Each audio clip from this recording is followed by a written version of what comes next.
The first thing I'm going to say is going to sound a little weird and maybe a little unconventional, but I'm just going to say it. Something an actor can do every day to improve their life and their career is to remember who they really are. Now that sounds very new age and esoteric, so I'm going to break that down in detail. I believe that who we really are, the core of every human being, actor or no actor, is this core of unconditional well-being, unconditional love, fearlessness, courage, creativity. This part is always sane.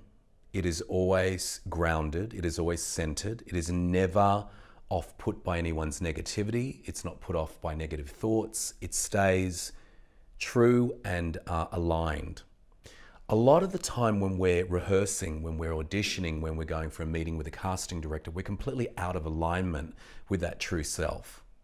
So part of what an actor can do is just to feel good on a daily basis. And how do you do that? You listen to that part of you, that core part of you. So before doing an interview like this, before going to meet a casting director, before going for an audition, before picking up a script to analyze it, before reading a play, before working on an accent, before doing voice work, take a moment to quieten your mind and to listen to that part of yourself that is completely alive with self-worth, with joy, with pleasure. Because sometimes we work from a place of stress. We work from a place of like, I've got to get this right. What if I don't do a good job with the casting director? And that's completely out of alignment with that true part of us, which never thinks that way. One thing an actor could do every day is just to remember this is about pleasure and fun and not to work from a basis of fear and stress. And how does that come about? That comes about from meditation.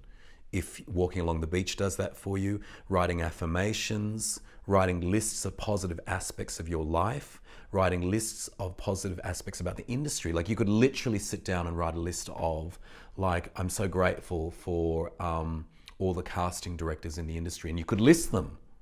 You know, most actors are walking around, many actors, I shouldn't say most, but many actors are walking around saying things like, you know, bitching about a particular casting director who won't bring them in for an audition. And see, that's where their energy's at. But when you walk in and you're not there to be liked, but you're there to offer something, that's a whole different energy in the room. The instrument can be worked on every day. You can work on the voice. One of the things I've noticed in working with hundreds, maybe thousands of actors over the years is the voice is often lacking.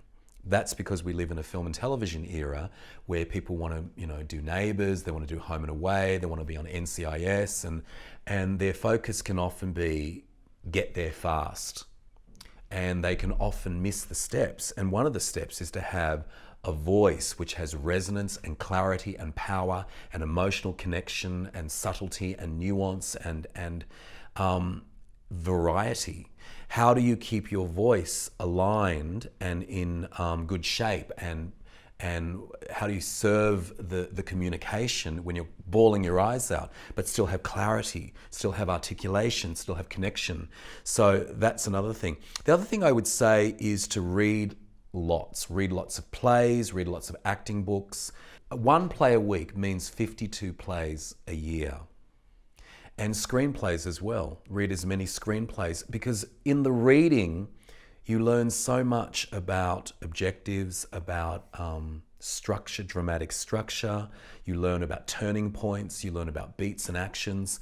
And you just learn about the different animals that these different writers are. I remember talking to a casting director, and we were talking about the 4 things he looks for in an actor in an audition. And these are the things he said. Number 1, what you look like, what the actor looks like in relationship to the role. Number 2, what the actor sounds like in relationship to the role. Number 3 was the choices the actor makes in the audition. And number 4 was the kind of human being you are. Because if there are two actors and they're equally talented and equally right for the role, who are you going to want to hang out with more for 14 hours on a set? The one who's stressed and neurotic and constantly doubting themselves and negative and judging other people? Or the team player who's delighting in the process and a pleasure to be with and open to direction? But that doesn't come from just putting on a face. That comes from the way you live your life on an ongoing basis. And if you're filling yourself up as an actor and as a human being with that kind of consciousness, then you walk into an audition and into a rehearsal room and onto a set in a completely different way. It's service. This is what our work is, service. It truly is. It's as much service as the work of a doctor or a social worker or a mother or father. It's absolute service. Because we all know that when we've listened to a piece of music or seen a piece of art in a gallery or seen a movie that touched something very deep in us, it had the power to make us look at life in a completely different way. It's a serious thing we're up to, and yet we don't want to be seriously stressed about it. So we want to take joy in this serious thing that we're doing and realize it's a privilege and realize it's something that is always, daily, to be thanked. This gift, this industry, to be thanked every single day, and not to take that for granted. So some other things actors can do every day to improve their craft: going to museums and art galleries, working on accents, going to the IDEA website, the International Dialects of English Archive website, which is a fantastic resource which has accents from all over the world and really specific ones. Working on script analysis. Although the word script analysis is correct, but what about if you called it script play? Because analysis can feel, once again, that tensing thing, that stressful thing of I get into my head and I'm analyzing. But what about play? Here's the script and I'm going to play with it and I'm going to see what intuitions I get and I'm going to make little notes and it's going to be fun. Yoga, Tai Chi, dance, movement classes, Alexander technique, watching lots and lots of television shows, because knowing your industry is important to develop your taste. You can also see the style of the different shows. I mean, the style of comedy in Will and Grace is different from the style of comedy in The Office. So you can learn a lot about the tone of a piece. And when you go for the audition, you're more informed about where to pitch that. The other thing is to do emotional exercises each day. For example, exercises where you can trigger emotions on demand, because we're often required to do that in acting. So, for example, Eric Morris was a wonderful teacher I studied with in Los Angeles, and he has 1,000 exercises he's developed over his life to help actors access different parts of themselves. Those kinds of things help keep you in touch with your instrument, which is yourself. Process. What is my process to work on an audition or a role? Well, I would say that it changes. I think every approach can work. And that's why I've never, ever, ever gotten into a religious war about acting techniques. I'm open to everything. And so my process will be dictated by the kind of work it is. Let me give you some specific examples. On The Family Law, which is a series I do for SBS, I play the father in that, Danny Law.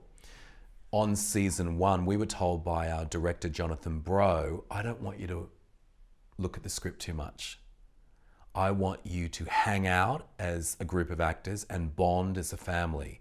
So that was a non-intellectual process. It wasn't a process so much of sitting down and working out beats and actions and substitutions and objectives and that kind of thing. But certainly, I think, given that I work in so many different ways, a common skeleton of what I will do, a kind of scaffolding of what I will do, is always to read the whole script if I can get it, look for the overall objective or the super objective, which is what the character wants over the course of the entire script, and try to really make that really basic, like to be loved, to get my power back, to be forgiven, to be married, to be a success, really basic human needs like that. And then I'll look at the particular scene and I'll find the scene objective, which is what your character wants over the course of that entire scene. And once again, I'll make that really basic. So I'll try to be as non-intellectual about that as possible. Get you to forgive me, get you to love me, get you to validate me. I I might work with a substitution. Substitution, for those who may not know who are listening, substitution is simply endowing your scene partner with someone from your real life or the media who gives you the passion to win your scene objective. So a substitution can be very powerful in helping you emotionally connect with the objective, so it's not intellectual. So I might look for a substitution. When you walk into an audition, you are often reading with someone you've never met before. And so it can feel very alienating. It can feel like, oh, now I have to have this intimacy with the other actor, and I don't have that because I just met the other actor or the other reader or the casting director. So using a substitution can be a lovely way to bring your loved ones into the room with you. I like to do research. I like to look at the accent. If there's an accent involved, I will often work with a great accent coach. Once you change what's happening in the speech, it actually opens up different centers of the brain. So it's very interesting what an accent can do in terms of transforming one's physiology, psychology, and emotionality. I also remember to pat myself on the back for what I do when I'm preparing for a role. Because so often as actors, we can beat ourselves up and say, I'm not doing enough work, I haven't done enough work. And we can come from that negative, misaligned place. But you see, if you're listening to your true self is patting you on the back and saying, good on you for spending 2 hours working on the accent. Good on you for reading that book on Shakespeare's preparation. Good on you for going to the library and doing that research. So it's affirming you as you build the role, as opposed to beating you up about what you haven't done. So the major problems I see with actors in terms of recurring things, trying to get it right. Oh my God, I so know that place within myself, that perfectionism. So trying to get it right often stomps on your impulses. It doesn't make it fun. It tenses you, and it actually stops you from being open to what could change in the moment. Pushing. Now, why pushing and underplaying? They're two variations of the same lack of esteem. When you are aligned to that true part of yourself, which delights in you, and delights in other people. We're not talking an arrogant part of you, we're talking a part that is quietly confident. A part that is also humble, a part that also knows there's much to learn. But when you're listening to that part, life is fun and acting is fun. And so as actors, if we could start from that place of before we go into the rehearsal, we're going to take 20 minutes and we're going to meditate.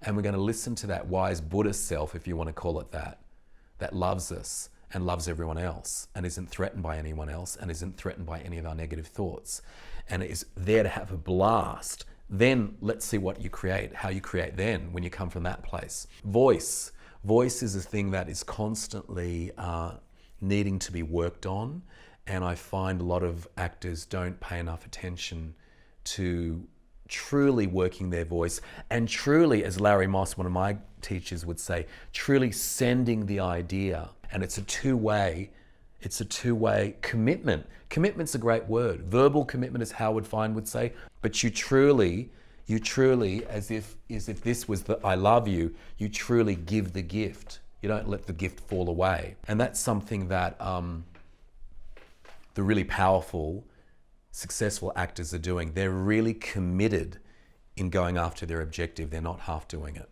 So the question is, how do we approach our career in terms of what might be the mindset or what are tools?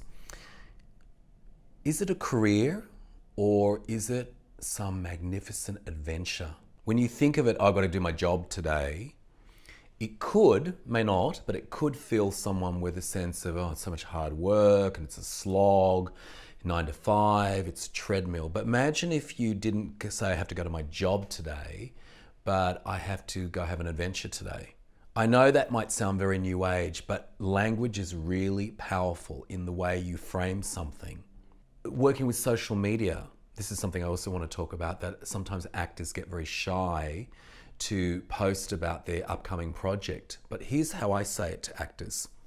If you're a doctor and you could cure pancreatic cancer and you were having great success at doing that, wouldn't you want people to know about that?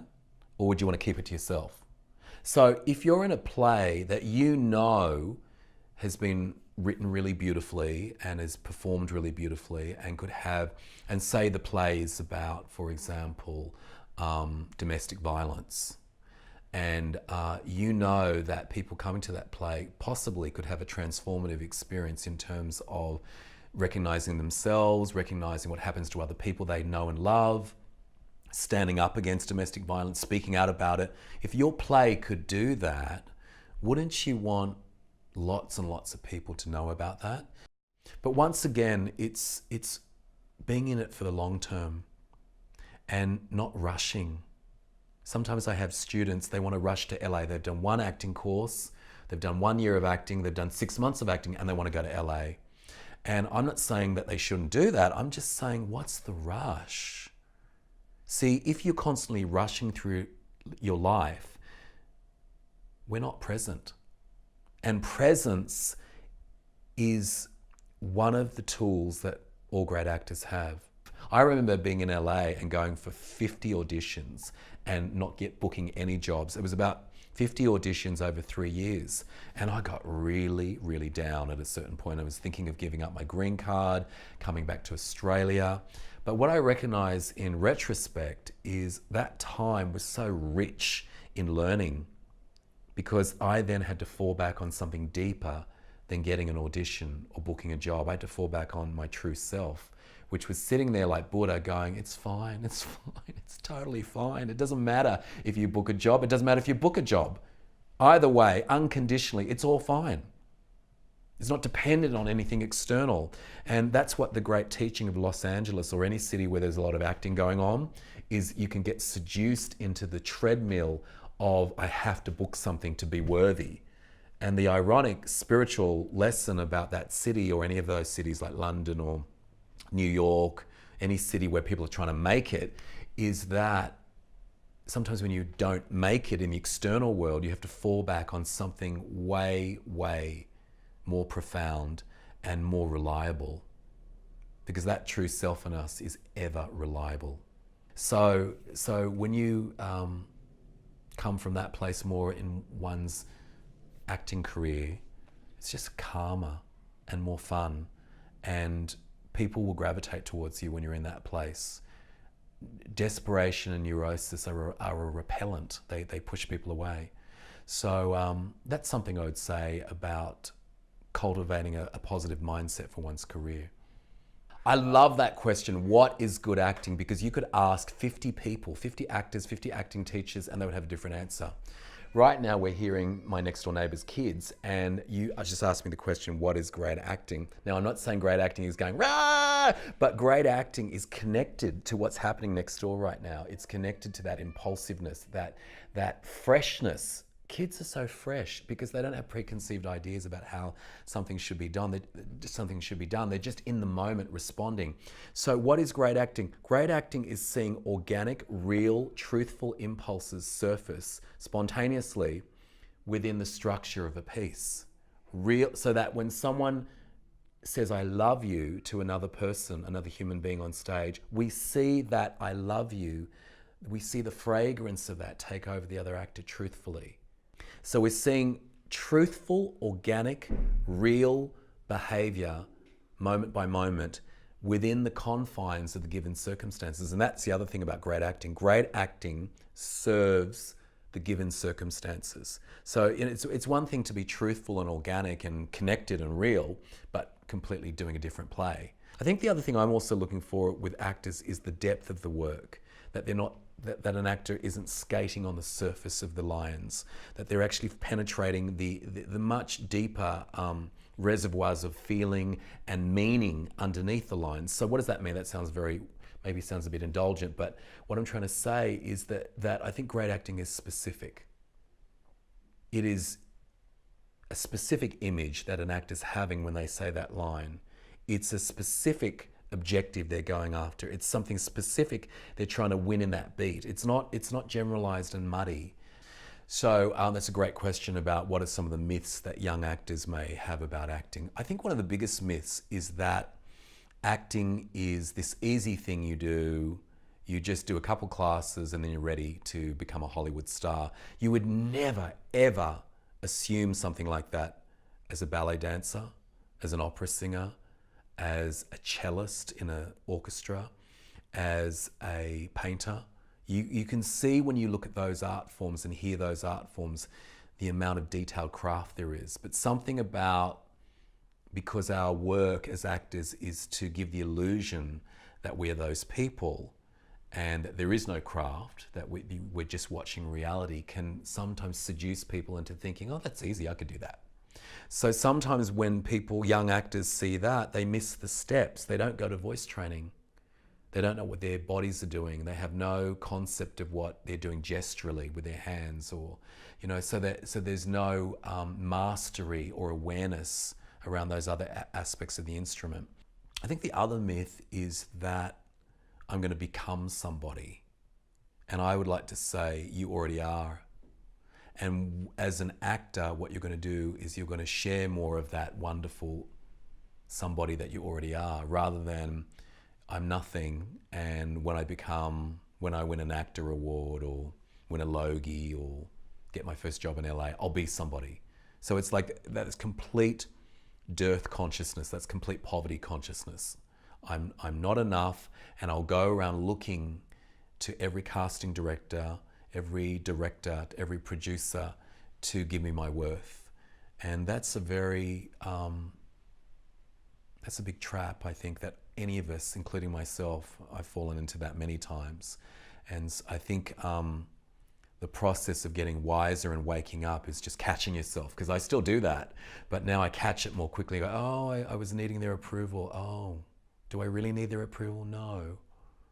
Does it really matter if they give me the job or not? Really, really, really? No, it doesn't really, because life would go on. One of the most important elements of success is just putting in the hours. There's a wonderful author called Malcolm Gladwell who wrote a book called Outliers, The Story of Success. And what Malcolm did was he analyzed the common ingredients of successful people. And he found that the thing they had in common was they had done 10,000 hours of practice on their craft. And so the idea of continuing to study, continuing to be open to different teachers and approaches, the idea it's a never-ending process, that you could be 80 and still learn, because it's not just what you know intellectually. You might know the term super objective. You might know the term action. You might know the term beat, given circumstances. But whether you can embody that, whether you can trigger that emotional state, whether you can inhabit it, you know, it's like the difference between intellectually knowing a gym exercise and then being able to lift the weight. And so that's why you want to keep going to the dojo. You want to keep going to do stuff, play readings, classes, short films, anything that you can keep practicing, because this is a practical art. It's the art of doing. I know to my dying day, I think the gaining of knowledge and the opening yourself up to new kinds of knowledge is the reward itself. I mean, some of the best parts of acting is just doing the research. That's the thing. You don't have to be paid to act. You can put on plays, as my teacher Larry Moss would say, in houses. You can get together with a group of actors and read a play together.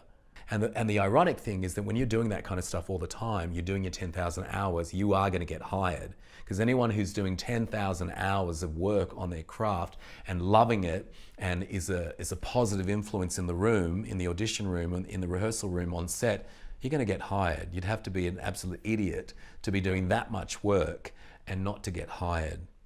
If you are keeping in alignment with your true self, if you continue to love the craft, and if you're a giver and you're willing to give to other people and not make it about yourself, you're going to get work.